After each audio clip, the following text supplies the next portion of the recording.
Criatividade. Você se considera uma pessoa criativa? Você utiliza de criatividade no seu dia a dia, mesmo não sendo uma atividade dita como criativa pela sociedade? Como eu venho da área de engenharia, eu venho para esse mundo criativo com um outro olhar, de tentar desmistificar, separar os conceitos que formam uma pessoa criativa e mostrar para você como que eu vejo esse DNA da criatividade. Vamos conversar um pouco sobre isso? Meu nome é Denis Ferrari, eu sou CEO da Isis Inovação e estou aqui para compartilhar com você um pouco do que eu aprendi nesses anos à frente de um habitat de inovação. Vamos conversar?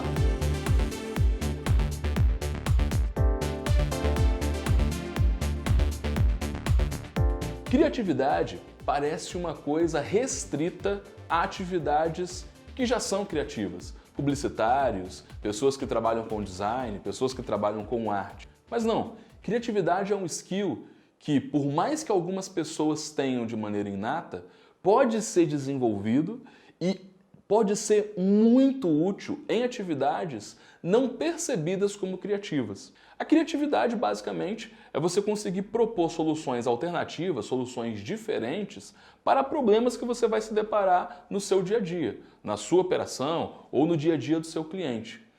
E para você entender como é que você pode ser mais criativo, eu tentei quebrar os conceitos aqui de criatividade, os elementos que formam uma pessoa criativa, em três partes diferentes: repertório, contexto e processo. E aqui você vai entender, quando eu te explicar cada uma dessas partes, o que você pode fazer para ser mais criativo e para fazer com que as suas criações sejam mais assertivas. E no processo, apesar de eu não detalhá-lo, eu vou te contar o grande segredo da maior parte dos processos criativos existentes hoje. Número 1, repertório. Para você ser criativo, você tem que ter uma base de soluções na sua cabeça. Repertório é tudo que você conhece e que você vai utilizar como referência para novas criações. O repertório pode estar ligado com o que você trabalha ou não. Está no seu repertório tudo que você sabe sobre a sua área de atuação e tudo que você consome fora da hora de trabalho. Os filmes que você assiste, as séries que você vê, os livros que você lê, tudo isso é repertório. Todas as histórias que você conhece, técnicas que você conhece, formam esse repertório individualizado. Você já deve ter ouvido a frase pensar fora da caixa. Só que o jeito mais fácil de você conseguir pensar fora da caixa é você sair da caixa por completo. E isso é o que diferencia, na maioria das vezes, uma pessoa hipercriativa de uma pessoa que tem dificuldade para criar. Quanto mais diverso e amplo for o seu repertório, mais ferramentas você vai ter, mais insumos você vai ter para criar coisas diferentes. Só que você não vai conseguir preencher o seu repertório se você tem todo dia a mesma rotina, conversa com as mesmas pessoas, faz as mesmas coisas. Você vai conseguir pensar diferente de um jeito muito mais eficiente se você se colocar em situações diferentes, fazendo coisas que são totalmente fora da sua área de atuação, fazendo coisas que são totalmente novas para você. Esporte, atividades de lazer, pessoas fora do seu círculo social. Quanto mais você se expor ao diferente, mais o seu cérebro vai conseguir criar coisas diferentes. E esse é o grande segredo, e isso não acontece no momento que você está criando. Isso reflete no momento que você está criando, mas é feito nos momentos que você está totalmente fora dos processos criativos. Que filme que você acha que você nunca viria, que não faz o menor sentido para você? Assiste esse filme. Quando você se expuser a coisas diferentes, a coisas fora da sua rotina, a pessoas com que você não conviveria, você vai abastecendo o seu repertório com uma diversidade extremamente rica, muito rica. E isso é o que a maioria das pessoas não fazem. Não basta você estudar e conhecer negócios, conhecer soluções. Porque dentro do processo criativo, a referência ela pode vir de qualquer lugar. E quanto mais único for o seu repertório, quanto mais você se permitir fazer diferente para ser uma pessoa diferente, mais rico vai ser e mais único vai ser essa bagagem, esse repertório que você está desenvolvendo. Então fica aqui um primeiro desafio nesse vídeo. Por que você não faz amanhã uma coisa completamente diferente da sua rotina? Experimenta fazer pequenas mudanças na sua rotina, fugir dos seus padrões para entender como é que você vai estar mais ativo e como é que você vai estar aprendendo. Desde você escovar os dentes com a mão diferente da que você usa, a pegar caminhos diferentes para ir para o trabalho, a conversar com pessoas diferentes e fazer coisas totalmente fora da curva, você vai conseguir ter um repertório e ser uma pessoa bem diferente da que você é. Pensar fora da caixa exige você sair fora da caixa. Não acha que a sua cabeça vai aonde o seu corpo nunca foi. Não acha que a sua criação vai para coisas que você não conhece. Tudo que você criar vai depender de coisas que você tenha visto previamente. Esse é o primeiro segredo.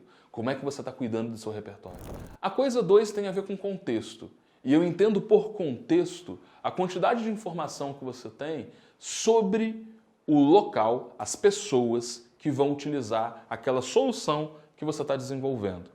Tem algumas perguntas chave que você tem que fazer sempre que você está criando algo para alguém. Quem é essa pessoa? O que essa pessoa consome? O que essa pessoa vê? O que está no repertório dessa pessoa?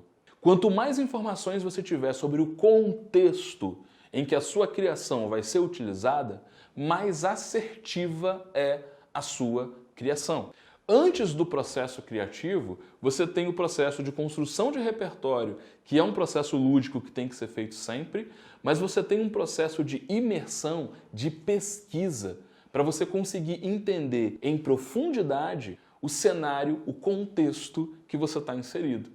Boa parte dos processos criativos incluem a pesquisa no processo para que você consiga fazer essa imersão e ter, de maneira muito mais assertiva, um entendimento sobre cada problema que você quer resolver, sobre cada ator envolvido nesse problema. Entenda, ninguém vai criar uma solução entendendo de orelhada o problema que você está tentando resolver. Você tem que conhecer em profundidade aquele problema, aquelas pessoas, aquele cenário, para que a sua solução efetivamente se encaixe. É radicalmente diferente você criar algo que vai ser utilizado por um jovem de 16 anos e que vai ser utilizado por um senhor de 60. O repertório deles é completamente diferente. Por mais que, dependendo da solução, você possa querer falar com esses dois públicos, você conhecendo quem que você quer atingir, você vai conseguir utilizar na sua criação os elementos corretos do seu repertório. A gente não fala da mesma maneira com pessoas radicalmente diferentes. Quanto maior é o público de alcance para a sua solução, mais complexo vai ser desenvolver essa solução. E você pode falar, Denis, mas peraí, vamos lá, né? O Netflix é uma solução e é a mesma coisa para todo mundo. Você está olhando para a tecnologia, olha para o catálogo.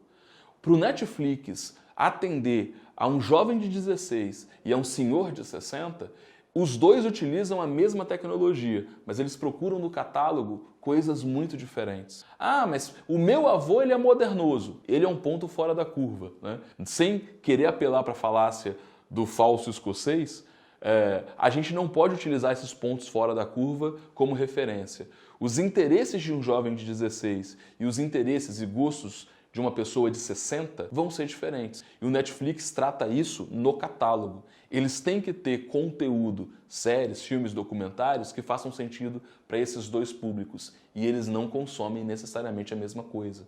Algumas obras, algumas coisas rompem essa barreira e fazem sucesso com todo mundo. Principalmente coisas que são mais antigas e que foram construindo uma base de fãs que foram vendendo essas obras. Quando você vai hoje num filme de Star Wars, você vê uma galera mais velha junto com uma galera mais nova, porque Star Wars, enquanto marca, enquanto história, foi se desenvolvendo ao longo do tempo. Mas nem tudo é Star Wars, nem tudo consegue atingir esse nível de alcance, de profundidade.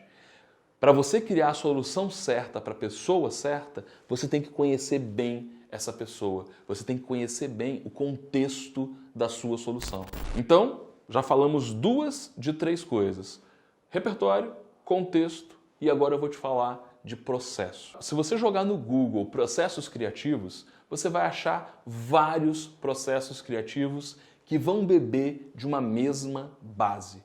Geralmente a criação de uma solução nova é a combinação de aspectos de outras soluções. Tudo que você cria é uma combinação de coisas que você conhece. E achar a combinação perfeita que vai se encaixar no contexto certo é o trabalho do criativo. E aí você fala, Denis, mas como assim criação é combinação? Tudo que você for pensar em termos de audiovisual, soluções técnicas, qualquer tipo de solução, você geralmente está ou trazendo uma solução que você conhece para um novo contexto ou combinando soluções que você conhece para um novo contexto. Você consegue fazer um exercício e quem gosta de cinema, série, e se você for olhar críticas de cinema, você vai reparar que muitos críticos falam, essa obra aqui é baseada na obra tal, também bebe de referências de obra tal e obra tal. No cinema é muito fácil você observar quais foram as principais referências para aquela obra, porque aquele autor é influenciado por obras em que ele traz aspectos para criar algo novo. Se ele combinar coisas diferentes o suficiente, principalmente que nunca foram combinadas antes, as pessoas vão entender esse processo, essa solução como algo original.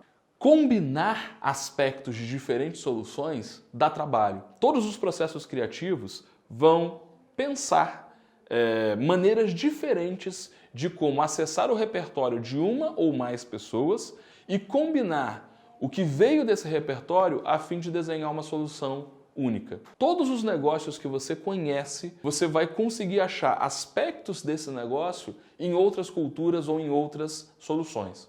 Vamos lá, para a gente estar aqui num contexto bem brasileiro. Há pouco tempo o Banco Central desenvolveu o Pix. O Pix é uma solução nova para um problema antigo. Eu quero passar um dinheiro da pessoa A para a pessoa B.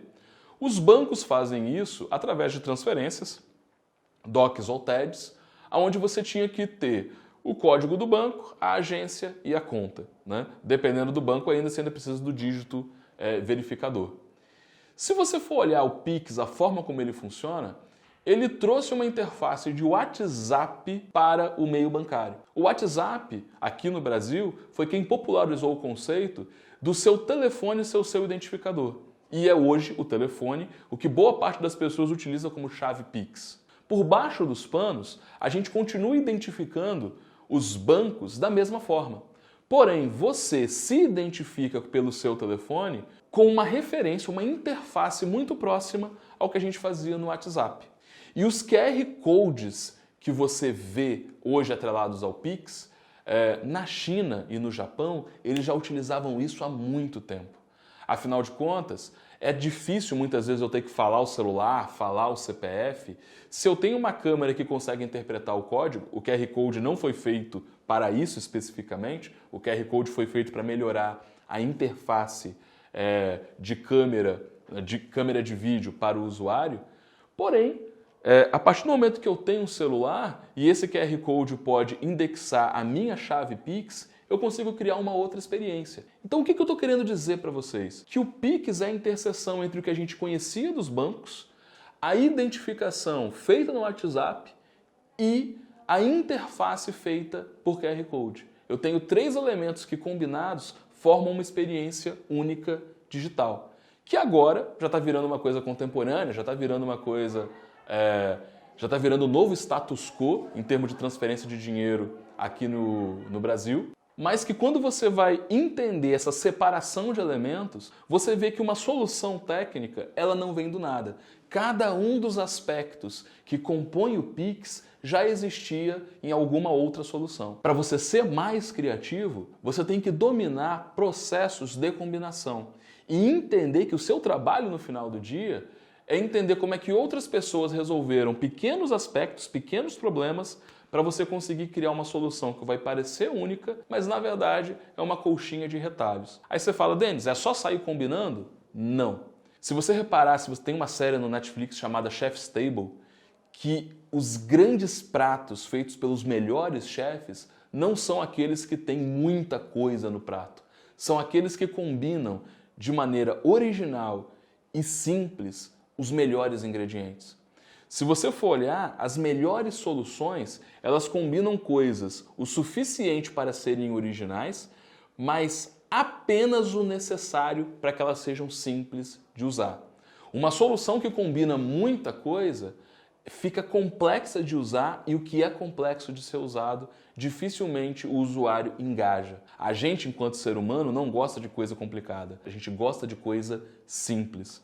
E quando você entende o contexto do que as pessoas conhecem, o Pix faz muito sentido depois que a população já está acostumada com o WhatsApp. Porque o link que a população vai fazer é muito próximo.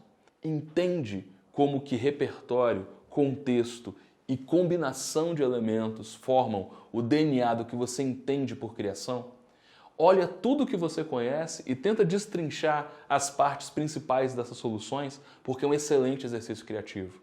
Porém, no final do dia, entenda que criatividade dá trabalho. Você tem o trabalho de construir seu repertório, você tem o trabalho de fazer a pesquisa, a imersão no contexto, e você tem o trabalho de, uma vez que você fez essas duas atividades, entender quais elementos têm que ser combinados para você criar uma solução única. Dá trabalho, mas é muito eficiente e pode ser utilizado no dia a dia de qualquer atividade. Fez sentido para você esse vídeo? Você conhece algum processo criativo que você acha que eu não considerei aqui na minha análise? Deixa aqui nos comentários e a gente continua essa conversa. Um abraço.